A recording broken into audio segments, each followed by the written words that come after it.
Стручност, компетентност и интегритет во професијата. Тоа треба да е основниот клуч по кој што ќе треба да се вработуваат јавните функционери. Велам, треба да е.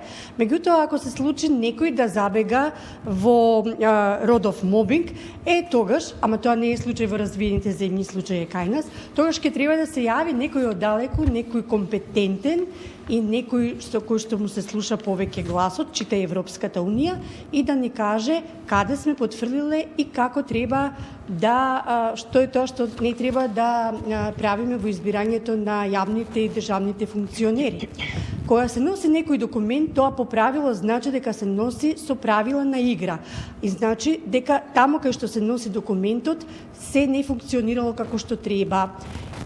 Во собранието има една задача која што треба да во наредниот период да се изготви петгодишна стратегија што ќе се испорача до Европската Унија, а таа стратегија треба да обезбеди рамноправен пристап на мажите и жените по политиката и во сите сфери на нашето на општественото живење и да се скара со насилството врз послабите. Тоа може некогаш да бидат и мажите. Во собранието во петокот во матичната комисија се одвиваше јавна расправа која што ќе биде појдовна точка како да се направи оваа стратегија. Претедничката Лидија Тасевска е дел од ова собрадиско тело кој што во петокот расправаше за основните контури на стратегијата.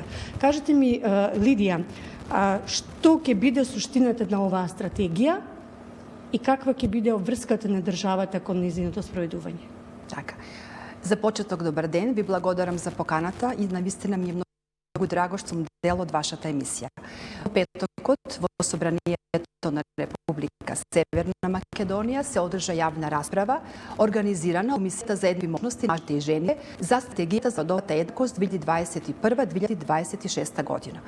Овој документ е многу важен и тој е четврти стратешки документ кој што се однесува на оваа област и предвидува низа на активности кои пред се однесуваат на искоренување, сузбивање на вкоренетите стереотипи, предрасуди во однос на жената во општеството, активности кои што се однесуваат на вистинска родова рамноправност во нашето општество. Затоа што треба да знаеме дека само зрели и мудри општества даваат еднакви, создаваат еднакви шанси за сите. И за мажите, и за жените. Каде најмногу до израз доаѓат овој неравномерен пристап во политиката? Во кој дел од власта? Така, знаете, бројни се истражувањата и меѓународни кои што се прават, меѓутоа во нашата земја мислам дека ова можеби нееднаквост најмногу доаѓа до израз во извршната власт, барем во овој период, додека во законодавната власт со ставањето на во изборниот законник за квотите, можам да кажам дека ситуацијата е навистина многу сменета и воопшто во собранието политичкиот пејзаж е многу сменет. Например, сега имаме 50 жени од собранискиот состав, тоа значи вкупно 41%, што е досега највисока бројка на застапеност на жените во собранието меѓу претениците. Така, кажете ми, кој ќе контролира како ќе се спроведуваат начелата од оваа стратегија и ќе им помага на државните службеници да напредуваат? Така, знаете, стратегијата за родовата еднаквост 2021-2026 година офаќа голем број активности, стратешки цели, индикатори според кои што тие ќе се мерат и ќе се мери на некој начин нивната успешност. За целосно спроведување на стратегијата одговорни се сите државни органи, сите институции, министерства, но сепак спроведувањето на стратегијата ќе го врши Министерството за труд и социјална политика.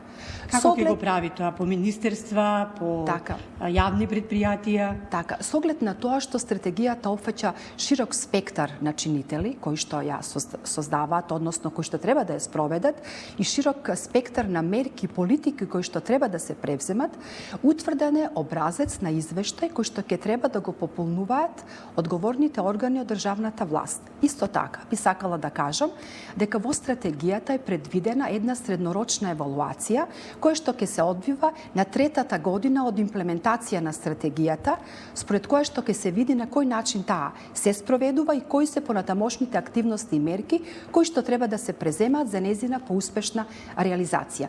Морам да кажам дека во овој контекст и собранието, односно Комисијата за еднакви можности на мажите и жените, според членот 9 ставот 3 од соодветниот закон, исто така ќе врши еден вид на надгледување, на спроведување на оваа стратегија. Добро, комисијата ќе врши надгледување како се спроведува, меѓутоа треба да има и некои алатки кои што ќе санкционират или некаде ќе се дојави кој што ќе треба да санкционира ако има дискриминација, односно родов мобинг во конкретно, дали е министерство, во конкретна организација која што е под капата на државата и така. Кој тоа ќе го направи и како? Така, значи, како што спомнав и предмалку, самата стратегија беше изготвена од Министерството за труд и социјална политика, сектор за родова еднаквост, но со инклузивен и отворен процес на сите меѓународни организации кои имаат представништва во нашата земја и невладини граѓански здруженија, кои што сферата на активност им е на полето на родовата еднаквост. Тоа значи дека тие како на некој начин изготвители на оваа стратегија ќе помогнат во надгледување на незиното спроведување, како што кажав и предмалку, иако се работи, знаеме и самите, за една многу чувствителна сфера, сензитивна област, на која што сите заедно треба да работиме и да превенираме за да таа биде остварена како што е замислена. Министерството ќе дава отчет кон комисијата и парламентот. Да, значи и потоа ќе ги собре извештаите, ќе се прави евалуација и ќе се на некој начин детектираат проблемите во соодветните државни органи, каде што евентуално стратегијата нема да се одвива според предвидените стратешки цели и подстратешки цели и индикаторите кои што се, нели, на некој начин важни за незино спроведување. Точно е, рековте дека во парламентарната историја најголема е сега бројката на пратенички, 50 ви имаат вкупно 120. И така тоа е убаво да се види како една слика различна од минатото. И сите политички партии декларативно се залагаат за улогата на жената политичар во нивнијата партиска рамка, ама тоа кога ќе треба на пракса или на терен, некако работите се малку под килим се ставаат и таа бројка не е таква како што декларативно се залага партијата. Па и вашата партија, колку што знам, во партијата се залагате за 50-50 учество на мажите и жените во политиката, ама кај тоа не функционира кај вас во пракса? Така, значи, Социјалдемократскиот сојуз на Македонија е предводник на промените и ни собствен пример покажа дека вистински се залага, не само декларативно, за застапеност на жените, дека има доверба во потенцијалите на жената. Например, еве како илустративен пример би сакала да кажам, во постојниот извршен одбор на партијата има повеќе жени од колку мажи. Колку е тоа? Повеќе? Од 16 членови на извршниот одбор има 9 од нив се жени. На листите за пратеници имавме 50-50. Нели? Понатаму знаете дека носители на листи беа и маж и жена од нашата партија.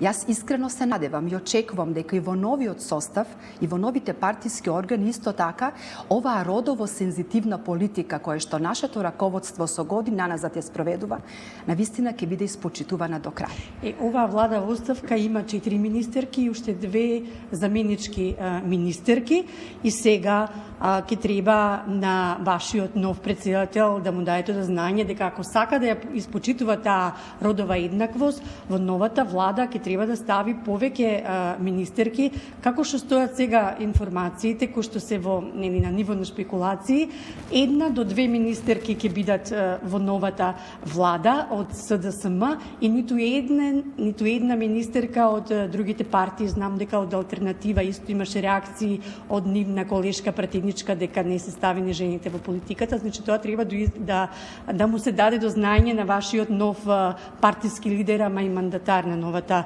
влада. Со тоа, ова влада во оставка по бројот на жени учество има 16% за разлика од 2018 12, ама ако не се случува тоа, имаме ние можеме да бидеме на ранг листа со Малта, кај што е најслаба во Европа, 8% учество жените имаат во владата.